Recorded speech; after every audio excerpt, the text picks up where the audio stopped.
জনবসতিতে ঢুকে একে একে ১৭ জনকে আহত করে হিংস্র বানর। জনমনে তৈরি হয় ব্যাপক আতঙ্ক।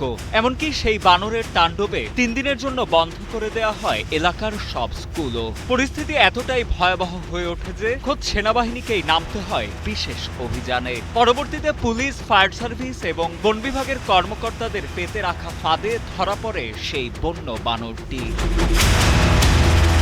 সম্প্রতি চাঞ্চল্যকর এই ঘটনাটি ঘটে ইন্দোনেশিয়ার রিয়াও প্রদেশের তাম্বিলাহান শহরে। ইন্দোনেশিয়ান সংবাদ মাধ্যম জেপিএনএন এর বরাতে বার্তা সংস্থা আনাদুল এজেন্সি জানায়, গত ২৫ জুলাই থেকে শুরু হওয়া সেই বানরের ধারাবাহিক হামলায় শিশু ও বৃদ্ধ সহ আহত হন অন্তত ১৭ জন।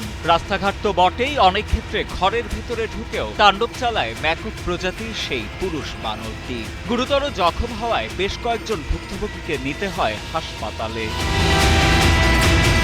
এ বিষয়ে ইন্দিগিরি হিলির পুলিশ প্রধান জনিয়াকো লিস্তিয়ান্তো জানান, বানরটির সম্ভাব্য আস্তানায় রিয়াও প্রাকৃতিক সম্পদ সংরক্ষণ সংস্থার পক্ষ থেকে ৩টি ফাঁদ পাতা হয়েছিল, যার একটিতে শেষ পর্যন্ত বানরটি ধরা পড়ে।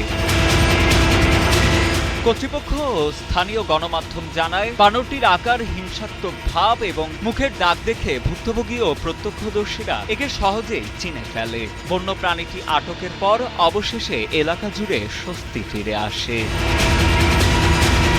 সাজিদা আনিল, ডেস্ক রিপোর্ট, সময়ের আলো।